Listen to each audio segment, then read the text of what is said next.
I'm Babla Jonathan. This is the 6 p.m. primetime newscast on Equinoxe Television, live from my headquarters in Cameroon's economic capital, Douala. In our top stories in this edition of the news, the national chairman of the Social Democratic Front SDF political party, John Frundi, condemns division among Anglophone Cameroonians in the struggle for justice, in the struggle for their rights. Speaking to some Cameroonians in the diaspora, he called for a united front. Also in this newscast, we will show you the ugly picture of the Kutaba airport in the west region of the country. The airport has been abandoned in ruins.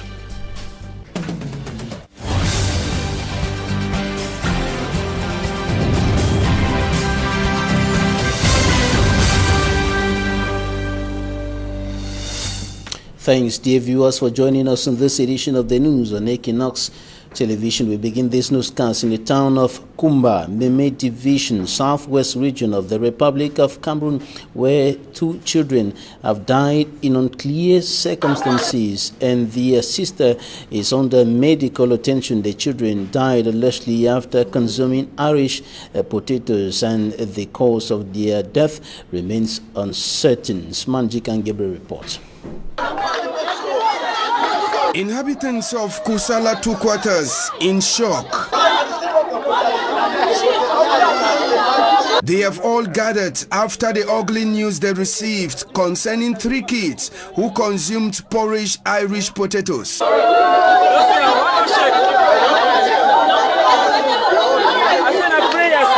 Inside the family residence of Ashamo, a serious prayer session is taking place on Ashamo Perry and Ashamo Jr., who went unconscious after consuming the porridge Irish potatoes.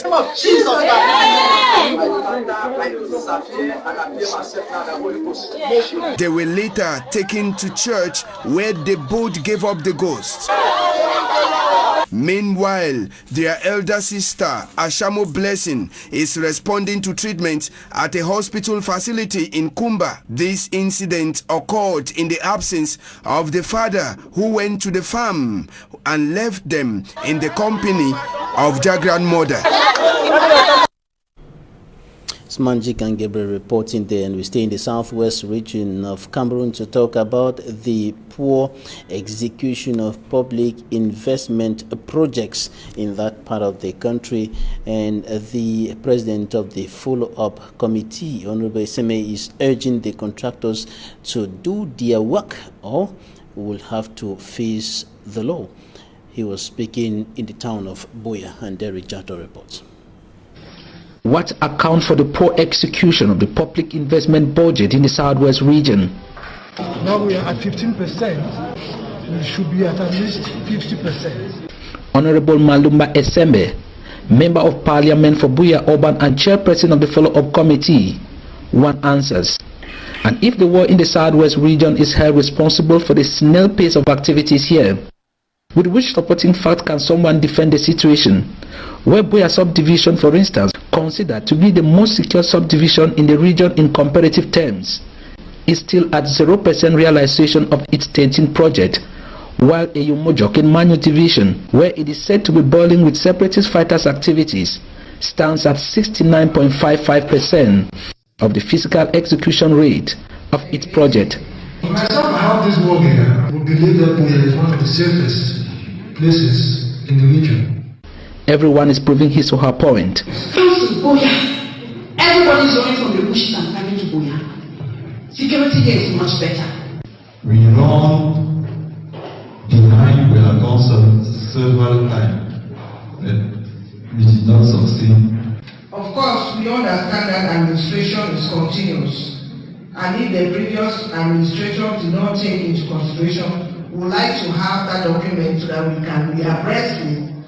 And a lot of questions surrounding some contractors. A good number of contractors are using these as a cover-up, as a subterfuge, not to work.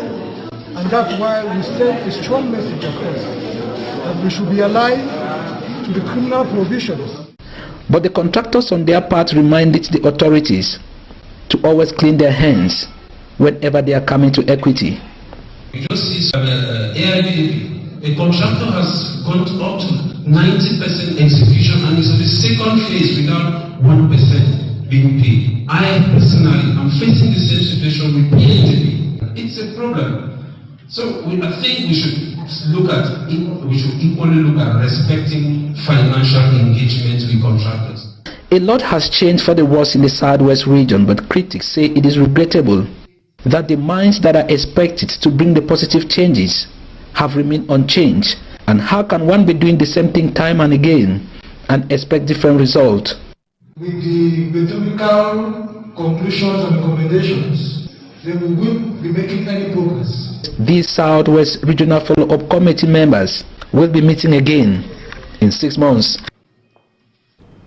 Honorable Malumba Isembe, Member of Parliament for Boya Urban Constituency and President of the Regional or Chairperson of the Regional Public Investment Project Follow-up Committee, mounts pressure on contractors in the Southwest region to execute the different projects or contracts earmarked within the framework of the 2020 financial year, or they will be dragged to court.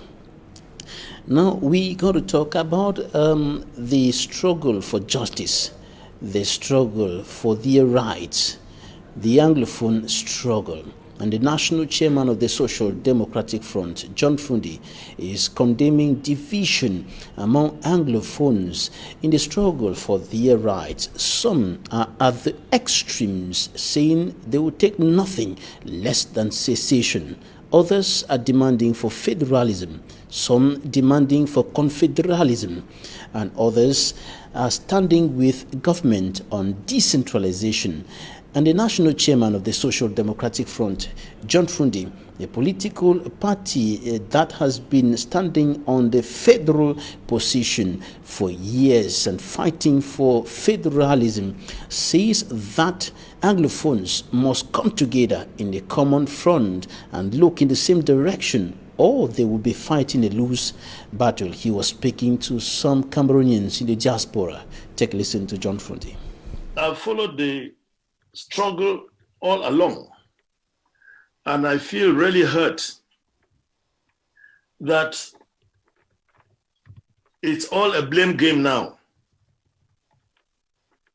Foncha Mona didn't do it right. Monzu Ella Tanyangwe didn't do it right. Frundi did not do it right. We are the people who are right, and this is what we want to do. I think that in a struggle, and as students of history, when you are moving forward, you have to find out, did Foncha Mona, looking at the situation they found themselves in, did they do anything good that we could copy that one and then move forward? And if they were all wrong and they didn't do anything good, how came it that they moved out of the Lagos House of Assembly, as we keep quoting? What is it that motivated them? Something came in, and they had to move from the Lagos House of Assembly as a group. They all agreed to the Eastern House of Assembly. What is it that pushed them out of the Eastern House of Assembly before they came to form the West Cameroon House of Assembly? They went as a group.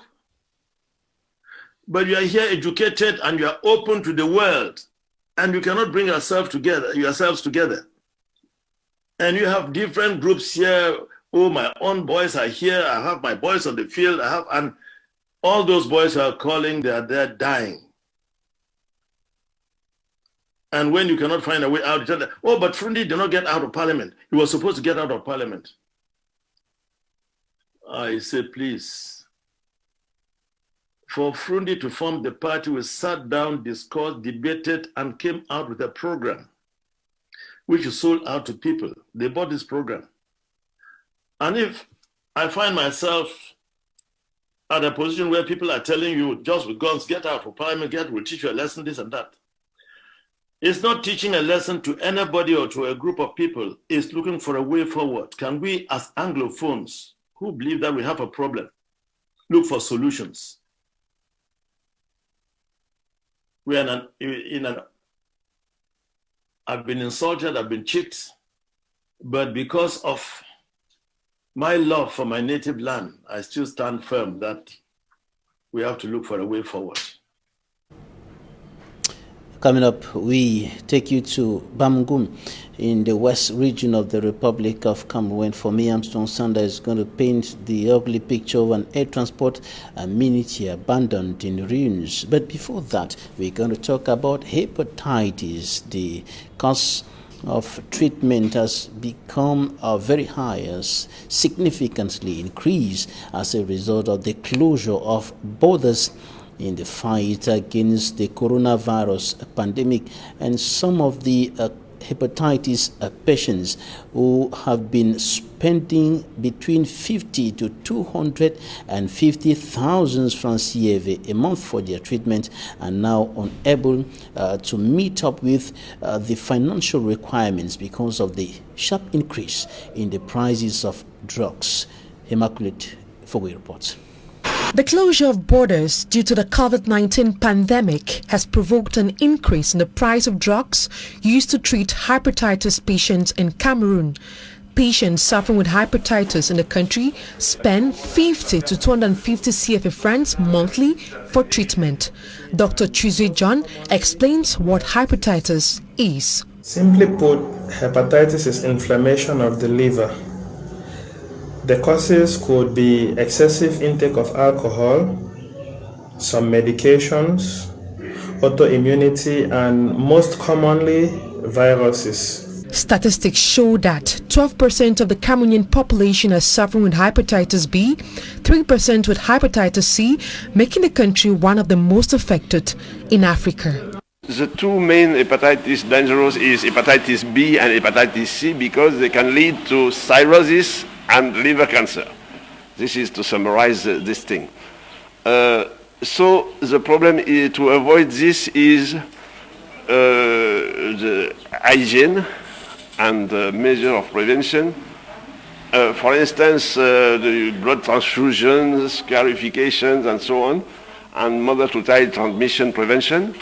That is the measures. And the other thing for the patient already sick is to screen. The high prevalence rate has been blamed on the limited number of screenings carried out by the population. It's true, many people may be infected with hepatitis B and yet do not know that they are infected because most of the times it's asymptomatic. Patients may be infected without any symptoms. Secondly, patients are not routinely screened for hepatitis B, as is the case with HIV. And to an extent, there is undersensitization. Many people do not even know what hepatitis is all about. This year's commemoration of World Hepatitis Day is sensitizing the entire population, especially women and children, to get themselves screened in order to know their status. We take you right now to Kutaba in the west region of the Republic of Cameroon. There, for me, Armstrong Sander paints the deplorable picture of an air transport amenity abandoned in ruins. His report. Constructed and forgotten in maintenance, the Kutaba Airport today is a giant structure in the subdivision, colonized by wild and domestic animals, grass and rust. We are in the Noon division of the west region of Cameroon. It is the rainy season, and with the leaking roofs, the reception room of the airport is inundated. A look at the walls of the Kutaba Airport leaves nothing to desire. The tarmac of the airport has been transformed into a drying space by local inhabitants, though the commander of the airport, Mr. Ndika Daniel, says they are being sensitized. J'ai constaté que la piste, qui est déjà I noticed that the tarmac has been transformed into a place for everything by the local inhabitants. Some use it as a place to practice driving, others as a place to practice riding, others use it to dry their dresses and farm produce. Certains sur les patins et autres. Planted on 93 hectares, one of the major problems to the civilian airport is the absence of a rescue or a firefighting unit. According to the commander, Il y a beaucoup de risques, mais le plus grave est celui de la mort. The danger is that of people dying in case of an incident in this airport.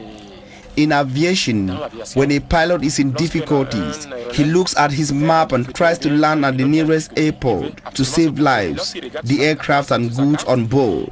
Imagine such an incident in this airport without a rescue or firefighting unit. Though a civilian airport, only military aircraft from the Kutaba Air Force Base are sometimes spotted here for exercises, like that witnessed by Équinoxe Television team some years ago. The big and unanswered question is what happens if an aircraft in difficulties forcefully lands in this airport, which has no rescue or firefighting units. Now, out of the country, Mali opposition dismisses the latest gesture by West African leaders in the struggle to put an end to the crisis eating up that country, and the West African leaders call for a Mali unity government. Equinoxe reports. In this video conference, grouping West African leaders on Monday, heads of the 15-nation regional bloc, ECOWAS, stood by President Ibrahim Boubacar Keïta, but called for a unity government to be established rapidly in Mali and urged the opposition to join it. Ministers in charge of defense, justice, foreign affairs, national security and finance were to be nominated before the unity government is created. These West African leaders also called for a fresh vote after the disputed election, but warned of sanctions against those opposing efforts to end the country's crisis. On the part of protesters, they demand Keïta to quit, while the ECOWAS leaders said the country's constitution must be respected. They asked an ECOWAS commission to consider sanctions against all who act contrary to the normalization process of the crisis. The summit as well called for the immediate resignation of the contested 31 MPs and the holding of by-elections in their constituencies. These ECOWAS dons called for an overhaul of the Constitutional Court and for Ibrahim Boubacar Keïta to use his constitutional powers to nominate the 9 members if this failed to make headway. Conclusions from the ECOWAS summit reiterated a blueprint for compromise that the regional bloc drew up on July 19th but was rejected by the June 5 movement. Tensions transformed into a crisis on July 10 when an anti-Keïta rally organized by the June 5 movement, a loose coalition of opposition groups and religious leaders, turned bloody. The current crisis was sparked in April when the Constitutional Court tossed out 31 results from long-delayed parliamentary elections benefiting Keïta's party, thus sparking protests. Talking Point is up next.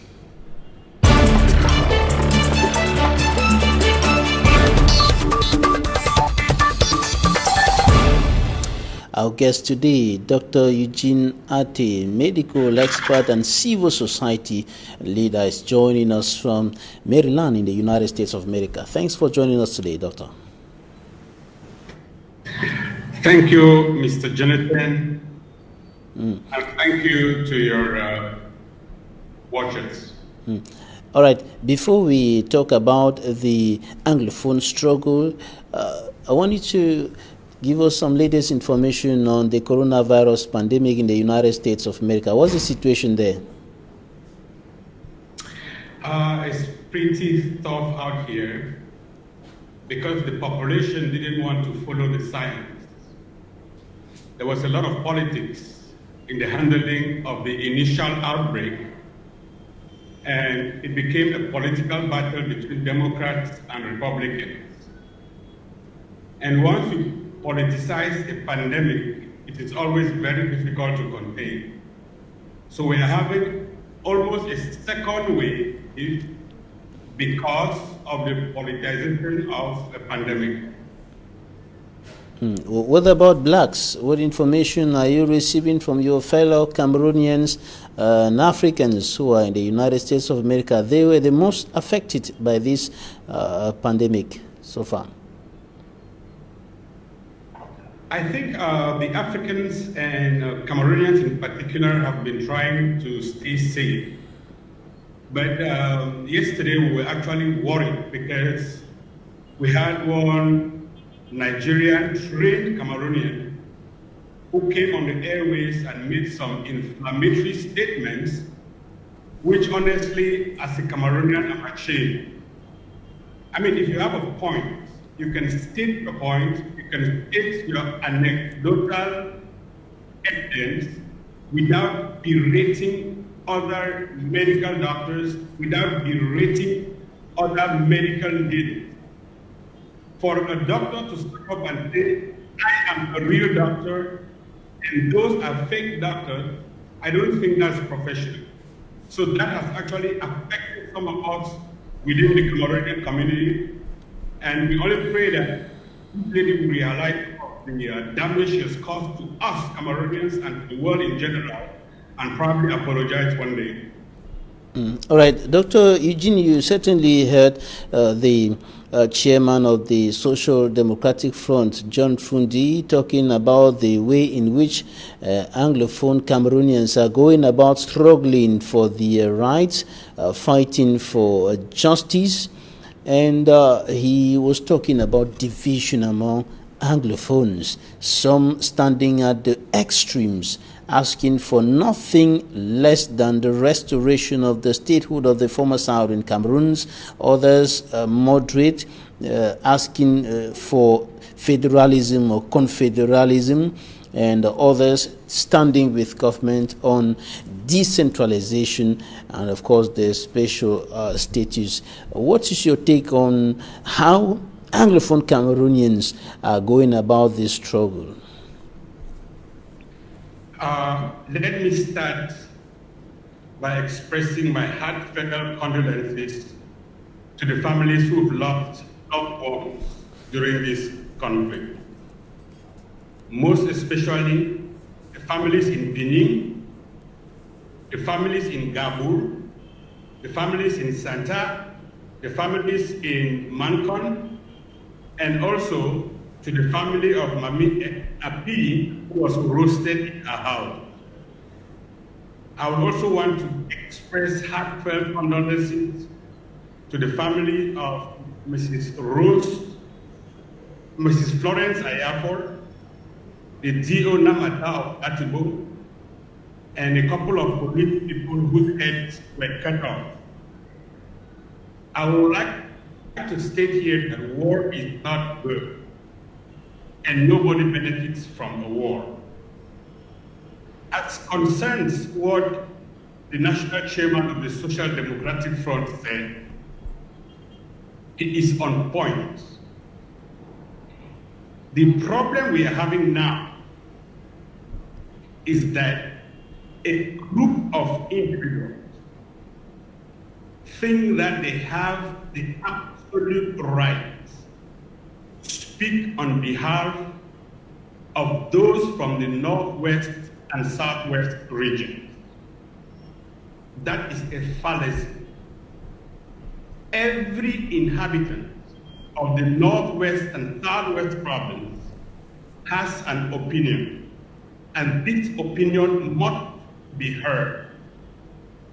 Nobody has been given the mandate by the population of the Northwest and Southwest regions of Cameroon to speak on their behalf.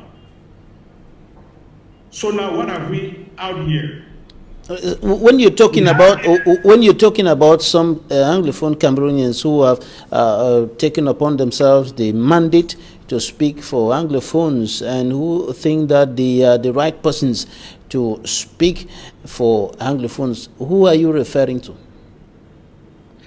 I will hesitate to use the word Anglophone. I use the word former British Southern Cameroon or West Cameroonians.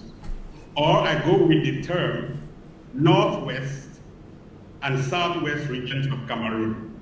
I use these terms for a reason. When we're talking about... Why do you use those terms? Can you explain a little bit? Why do you use those terms? Why do you prefer to use those terms and not Anglophones? Anglophone is a language. We are not English-speaking people.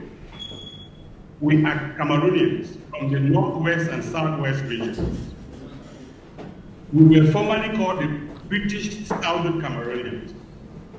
At one point, we became West Cameroonians. So this is not a language problem. It's not an Anglophone problem. All right. Now, when I talk about those who've taken on themselves the mandate to speak on our behalf, I'm referring to one, the IG, the interim government. I'm talking about individuals like Cho Ayaba, who has the ADF. I'm talking about individuals like Mr. Bohaber, who started Maurice and later on merged with IG. I'm talking about individuals like Ebenezer Akangwa, who has the Sokade. Why do we need all these different factions if we have one problem? So like what the chairman is what I will propose as one of the way out of this crisis. Doctor, what is the problem? What's the problem with the different factions? What's the problem? Is it a problem of ideology or what they're asking for, or the some sort of infighting that seems to be going on between some of the factions, some of the leaders, and so on? I will not even talk about ideology, because none of these guys have actually come out and formulated an ideology that we could understand that this is what they're after. A lot of them come on TV and all what they do is they abuse the hell out of everybody but themselves. You see the IG condemning the ADF. You see the ADF condemning the IG. Yet they all say they are speaking on behalf of people. If you look at most revolutionary movements, they have a manifesto, they have an agenda, they have a program that I've not seen. And why we've not seen that is because they think it is specific to them. And they consider anybody who doesn't belong to their faction an outsider. I hate labeling people. I just like to say that as somebody who is from the northwest region of Cameroon, I have a voice, and that voice has to be heard. As people from the northwest and the southwest region, the funds have a voice. That voice must be heard. Cardinal Tumi has a voice. That voice must be heard. The Ardos and the Namidos, the moderators of the Presbyterian Church, the bishops, the students, the teachers, the lawyers, they all have a voice, and that voice must be heard. There is no way we can resolve this problem without coming together as a family and unite all the individuals and institutions which I earlier enumerated. That is the way forward for those of us from the northwest, southwest regions of Cameroon. The chairman of the Social Democratic Front, John Fundi, spoke the same way you're doing now, and one of the persons, a lady who attended that meeting online, responded and said, Mr. Chairman, you're speaking like somebody who does not feel the pains of the people, who does not feel the sufferings of the people. What will you respond to that? If you feel the pain of the people, you will do everything to relieve that pain. You will not do anything to exacerbate the pain. The chairman is hurt. I am hurt. We are all hurt. How do we resolve this problem? It is not an emotional problem. It is a problem of reasoning. And if we only follow our emotions, we are going to increase the inequality that we are already experiencing in the Northwest province. Now, I have tried to tell you what those of us from the Northwest and the Southwest can do to resolve the problem. But it cannot work in the environment of a war. The first thing that has to happen is for Paul Biya to declare and end this war. And because of his bad faith, and he cannot do that, I am now calling on the international community to intervene. And why do we call on the international community? There is a recent survey that was carried out by the Cameroon Conflict Research Group at the Faculty of Law, Oxford University. And they found out that the international players, even though we think they are neutral, they are not.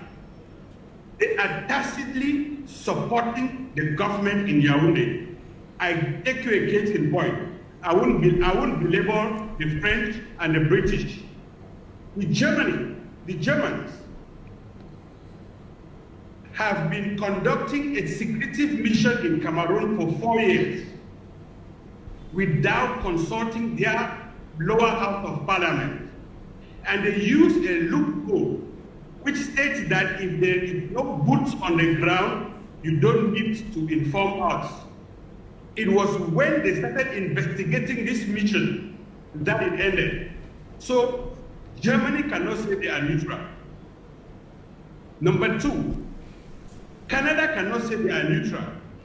Because at the height of this war, the Canadians gave the Ministry of Youth and Sports $126 million to organize the African Nations Cup of 2019 that was later scrapped. There is no way people can be in war and then the Canadians will tell me that they are neutral and they are there beating up the activities of the Republic. So now that Paul Biya cannot stop this war, these international players have to exert economic, financial, and if possible, serious diplomatic sanctions. It is a human rights crisis, and a human rights crisis has no sovereignty. So it is time for the international community to step in. Once the war has stopped, the government has certain things to do.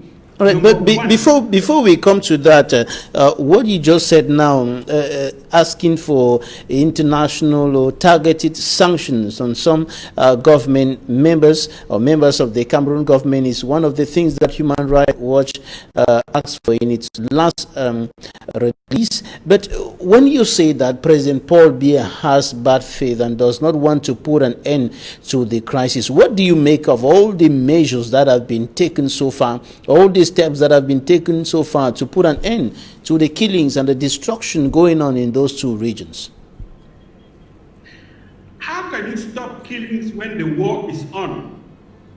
You have to demilitarize the Northwest and the Southwest region. And you cannot demilitarize the Northwest and Southwest region in the midst of a war. So number one, you stop the war. Paul Biya is a human being with emotions. He should see people are dying. If he cannot declare an end to the war, honestly, my brother, I appreciate what Mayor Njong and the minister, they are trying to do with reconstruction. Believe me, you cannot reconstruct in the midst of a war. They should tell their boss, stop this war before we can go in for reconstruction. He has called on, for several times now, he has called on the separatist fighters to drop their guns and come out of the bushes and be received in the DDR centers and be reintegrated into normal life. But some have done so, but some are still in the bushes. My brother, that's a very dicey thing you're talking about. Let me explain one strategy. People make a mistake of talking about moral equivalence.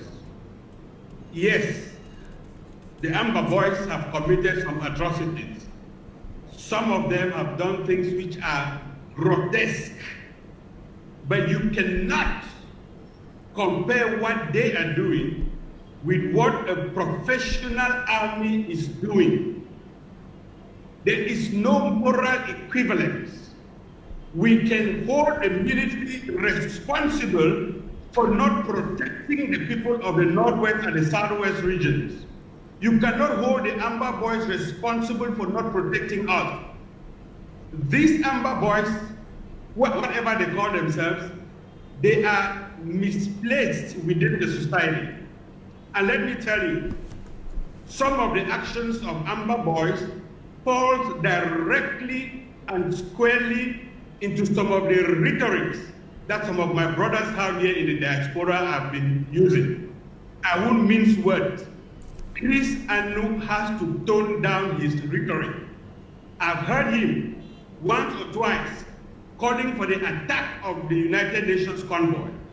I've heard him calling for the attack of women who are out asking for peace. I've heard him challenge the ADF, that they are going to attack the ADF. These are things that Southern Cameroonians or those from the Northwest and Southwest should not listen to. So I blame those boys on the ground, but their handlers here in diaspora are more vicious than some of those boys. And the only way forward is to tell these boys in the diaspora to tone down their rhetoric. All right, violence cannot solve the problem. Violence from both sides, guns and the bullets coming from both sides, coming from the military, coming from the Amber Boys on the ground. In your opinion, that can never solve the problem. Now, you, like the national chairman of the Social Democratic Front, saying that the Anglophones must come together and look in the same direction and agree on one thing and go for it. But many of them are standing at the extreme, asking for the restoration of the statehood of the former Southern Cameroons. Some are asking for federalism, confederalism, while others are standing with government on decentralization. How to reconcile these extreme positions? That is why the chairman is absolutely right to call for a re-strategizing. Now, we cannot be talking about an all-Anglophone conference in Cameroon when the war is ongoing. Let's take, for example, that the war stops. It is the place of all Southern Cameroonians to think about the solution that they want. And what I mean is, at the end of the war, Paul Biya should release Manto BBC. Paul Biya should release Ayub Tabe. Paul Biya should release the Naira 10. Paul Biya should release all the Banso boys, all the Mancon boys, all the boys from Equinoxe, all the boys from Manfred that have been arrested. This will form part of a family. Then now, there should be a general amnesty. I believe in truth and reconciliation. Even though I will fault some of my colleagues here in the diaspora for their rhetoric, we need a general amnesty. We need truth and reconciliation. Then, those of us from the Northwest and the Southwest province can sit in a meeting somewhere inside Cameroon and listen. We have to, everything is on the table. We have to listen to the secessionists, to the restorationists, to the federalists, And even those who are with the government talking about decentralization, they have a point. It's only when we come together and we talk, we can reach a consensus. Let me remind you, our trip to Buea is what in our mind. Buea was the capital of the West Cameroon House Assembly. Buea will remain that capital when we have the federation. And Buea might be that capital if we have a restoration of the independence of Southern Cameroon. So the trip to Buea should not only be viewed as a trip for secession or restoration. It can be viewed as the seat of the federal half of the Federal Republic of Cameroon. In your opinion, if I get you clearly, you are urging Anglophones to fight for federalism. Is that? I'm urging those from the Northwest and the Southwest province to come to the talk with an open mind. I will go into the talk from the position of view of a federalist. I want those who want restoration, who want a secession, to come to the table with their ideas. Those who want a decentralization should come to the table with their ideas. I will try to convince them to go with the federation. They will try to convince me to go with their restoration and secessionists. And whoever wins the day, that is what we call democracy. I will not go in saying everybody should come for a federation. No, I go in with an open mind. But my position and that of the SDF party, which I'm in. All right, Cameroonians from the northwest and southwest regions of the country should come into a dialogue, should come into a meeting of agreement with an open mind and chart the way forward, looking in the same direction. Dr. Eugene Ate, thanks for joining us from Maryland, United States of America, in this edition of the news. Thanks, ladies and gentlemen, for staying with us. Goodbye.